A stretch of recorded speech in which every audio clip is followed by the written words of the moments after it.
ইতিহাস সৃষ্টি কৰিলে অসমৰ কন্যা অস্মিতাই, জিকিলে প্ৰথমটো BWF ছুপাৰ 300 খিতাপ।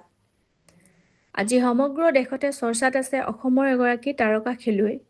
দক্ষিণ কোৰিয়াত অনুষ্ঠিত কোৰিয়া মাষ্টাৰ্ছ ছুপাৰ 300 বেডমিণ্টন প্ৰতিযোগিতাত চীনৰ প্ৰবল প্ৰতিদ্বন্দ্বীক ধূলিসাৎ কৰি ইতিহাস সৃষ্টি কৰিলে অসমৰ গৌৰৱ অস্মিতা চলিহাই।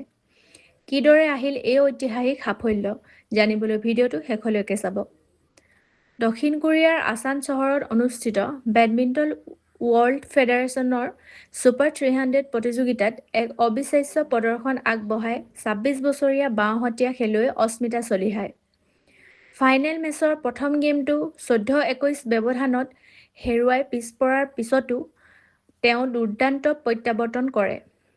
পৰৱৰ্তী দুয়োটা গেমত 21-14, 21-14 ব্যৱধানত চীনৰ স্বাৰ্থচিত খেলুৱৈ হান কিয়ানচিক পৰাস্ত কৰি তেওঁ কেৰিয়াৰৰ সৰ্ববৃহৎ খিতাপ দখল কৰে। ইয়াৰ জৰিয়তে তেওঁ BWF ছুপাৰ 300 প্ৰতিযোগিতাৰ খিতাপ দখল কৰা ইতিহাসৰ প্ৰথমগৰাকী ভাৰতীয় মহিলা হিচাপে পৰিগণিত হৈছে।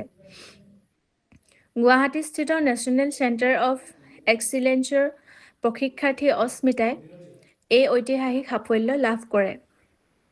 প্ৰতিযোগিতাৰ আকৰ্ষণ 53 মিনিট ধৰি চলা এই সংগ্ৰামখনত বিশ্বৰ 50 নম্বৰ খেলুৱৈগৰাকীয়ে নিজৰ ধৈৰ্য আৰু আক্ৰমণাত্মক শ্বটৰ জৰিয়তে এই বিজয় সাব্যস্ত কৰে।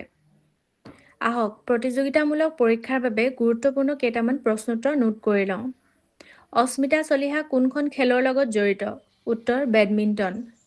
তেওঁ কোনখন প্ৰতিযোগিতাত খিতাপ দখল কৰি ইতিহাস সৃষ্টি কৰিছে?